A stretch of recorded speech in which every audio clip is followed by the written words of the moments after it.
Okay, I think I'm back. I'm really sorry. I had these out of order. I'm not a professional. Okay. Um, there's a longer version of his interview available on YouTube with Yuval Noah Yuval Harari. I'm sorry. Um, and I listened to that, and in the interview, Harari recommended that we all do our part, big or small, to improve our world.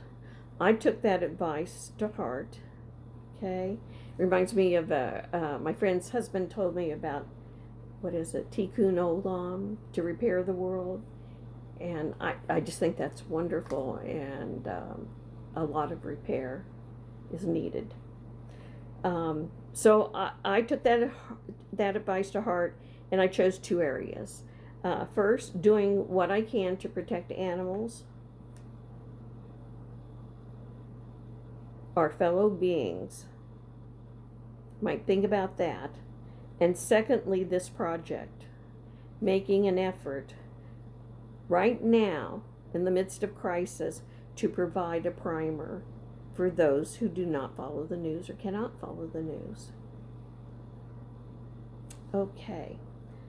What I want to discuss are the sharp stones that we will encounter on that path: the elimination of abortion rights and possibly the right to contraception, theocracy, fascism, threats to minorities and the LGBTQ community, which it is a part, and immigration.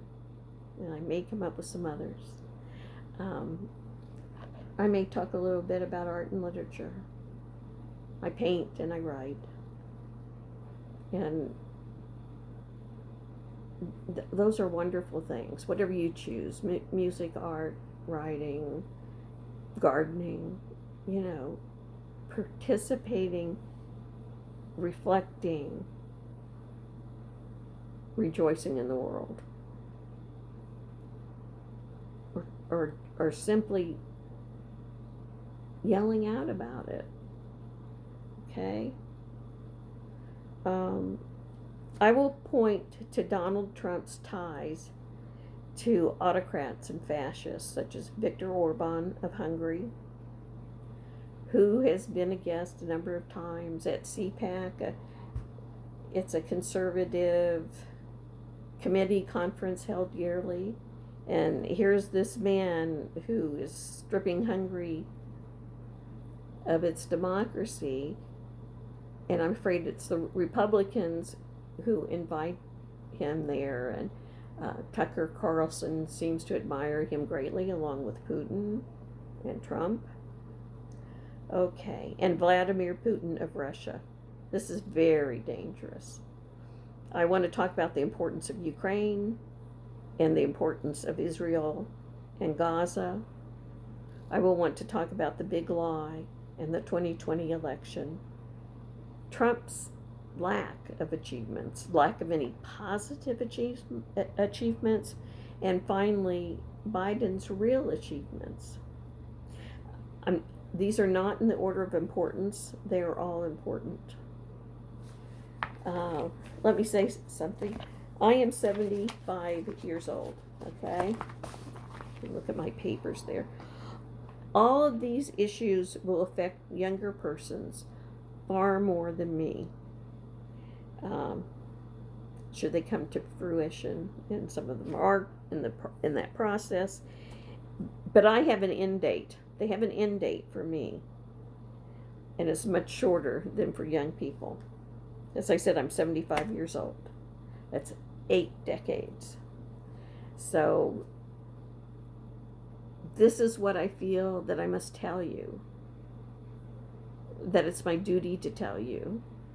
And I'm not saying I can do it better than anyone else. I'm just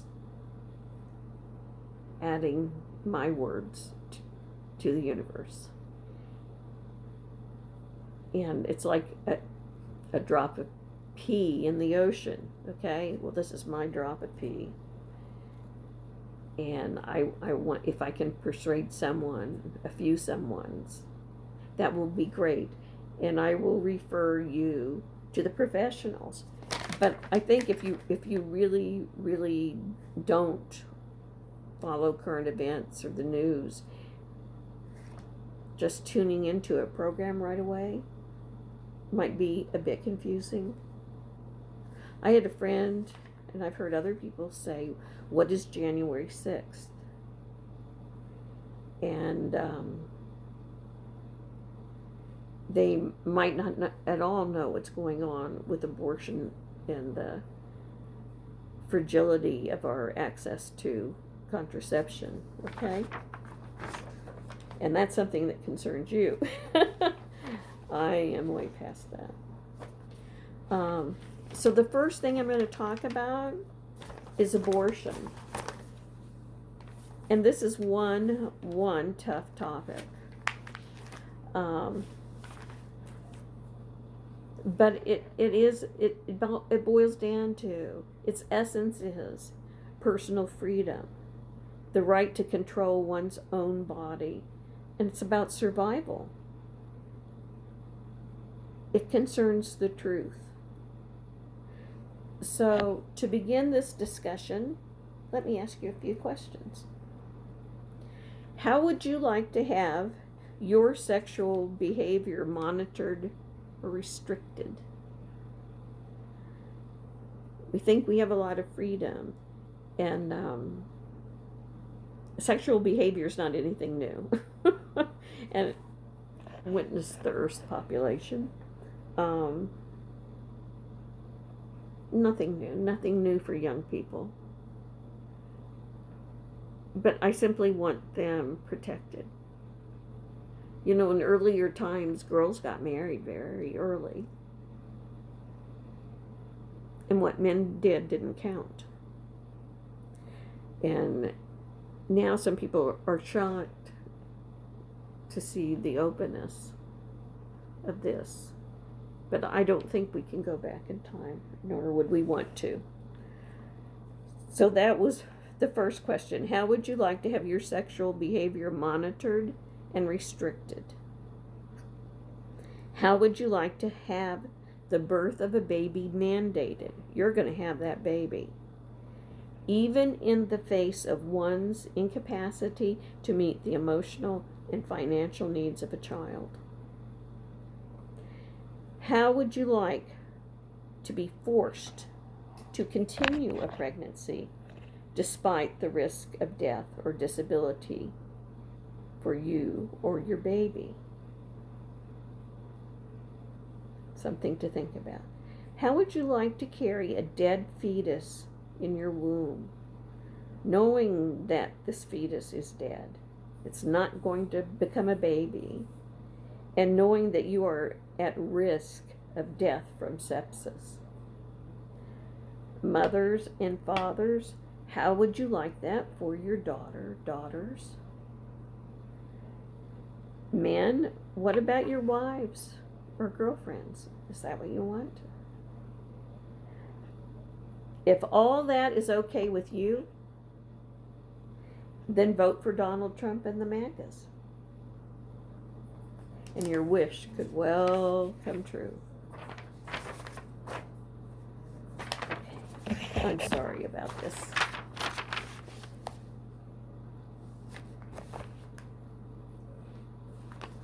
Let's see. 2, 3, 4. What I want to say is that this is happening right now. Abortion is banned or limited in nearly 24 states. This has come to pass with the overturning of Roe v. Wade, which in 1973 permitted abortion during the first trimester, the first 3 months of pregnancy, and it placed the decision solely with the woman, with the advice of her physician. Restrictions applied to the second trimester. Abortion was banned in the 3rd trimester, with the exception of a threat to the health or life of the mother.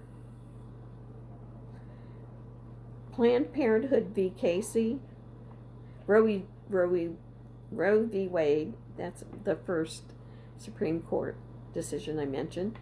Then came in 1973. Then came Planned Parenthood versus Casey in 1992, and it reaffirmed the right to abortion.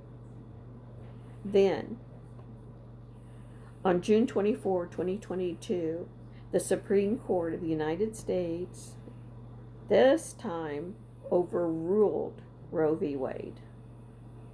Now, some states have or are attempting to put in place state constitutional amendments protecting abortion rights. But many Republicans are determined to pass a national ban on abortion, I think through the U.S. Congress or through the Supreme Court. Right now, with 14 states having total bans, we are seeing women being refused emergency treatment when faced with a medical crisis. These abortions were previously considered appropriate and necessary, such as when a woman is carrying a dead fetus. Well, Texas and others are making news in a big way. All right. I do want to refer you to some references, and you could go look up Roe v. Wade, just on Wikipedia. I found tracking abortion bans across the country, the New York Times, and that was updated on January 8. There's an interactive map, U.S. abortion policies and access after Roe. Help with my pronunciation, the Guttmacher Institute, March 13, 2024.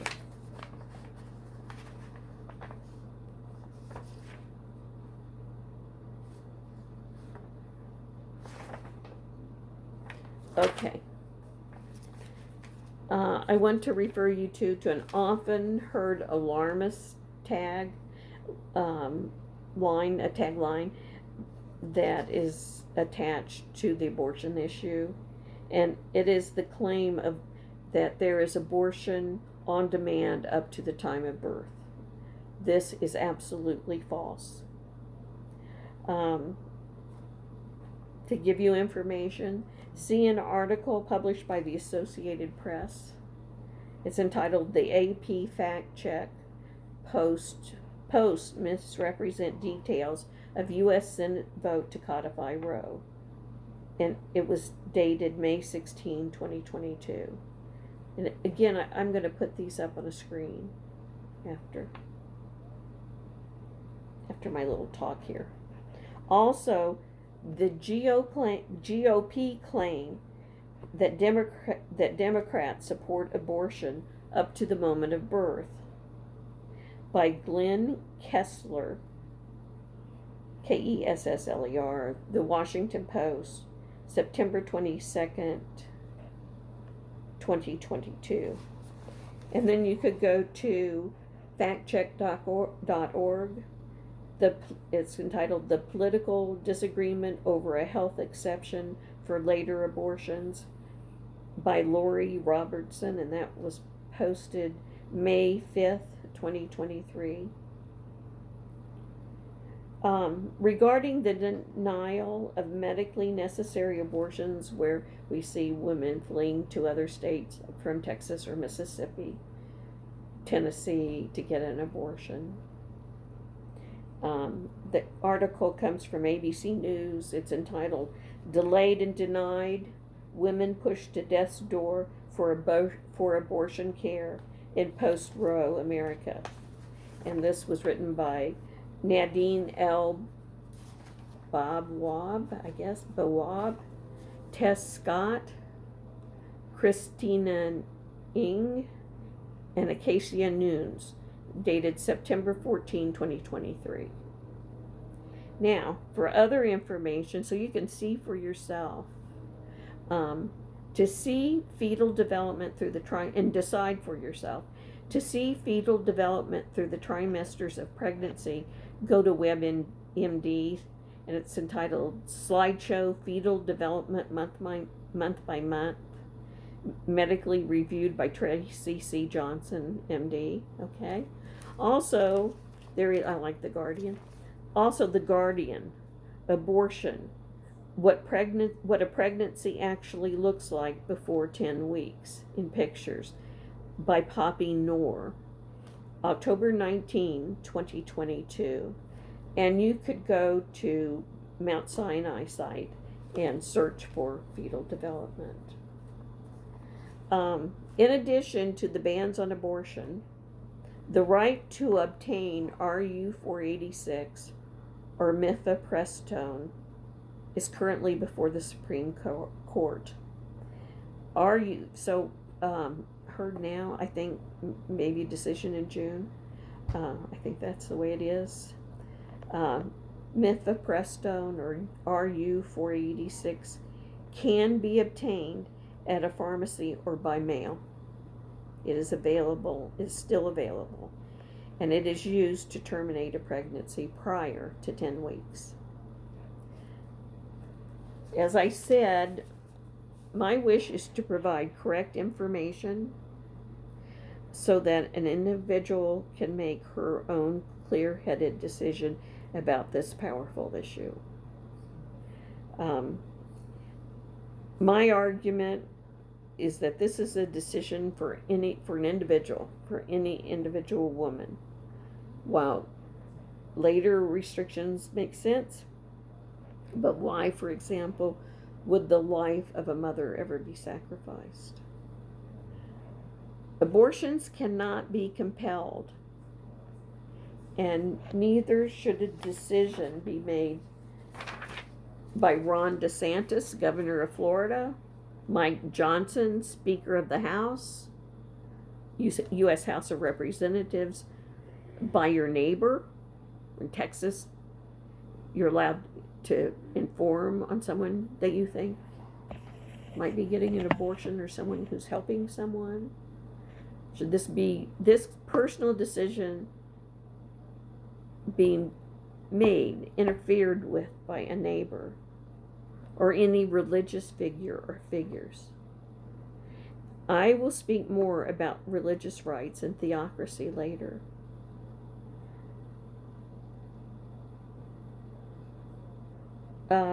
I want to refer to an article in the Washington Post, and it was entitled, "This Texas Teen Wanted an Abortion. She Now Has Twins." It was by Caroline Kitchener, published June 2022.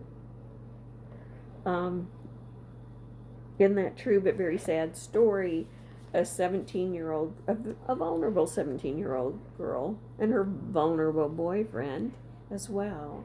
They seem like good children, good people. By the way, anyone under 74 is young. Okay? Just clarify that. Because I'm 75. She became pregnant, and she went to a clinic which she presumed was an abortion clinic. It was not. It was run by, I guess, evangelicals, anti-abortion. And she and her mother were talked into an abortion. I sent that to a friend of mine who is anti-abortion, and she said, well, it all worked out for her. That her mother said she would help her. I think the mother and the girl became very emotional as this counselor worked on them, and the mother said she would help. But this girl came from a difficult family, and I think everybody, her mom had problems. Her mom had thrown her out of the house. And by the end of the article, this girl has given birth to twins, And she's staying in the home of her boyfriend's father. I think the boy has now gone off to join the army or something. She lives in a single room without windows, and the gentleman of the house does not want any noise. Now, good luck with that. And you're left to wonder, how is she going to make it? You know, I know that there's some help. There may be some help for her. But this, and she seemed very maternal. But this is a terrible patch. I don't think it's right for her, and it wasn't right for the children. I pray for the best for her. That's the last I've read about that situation. It seems so desperately unfair. And I respect people's beliefs, but I must say I had no respect for the pro-life clinic.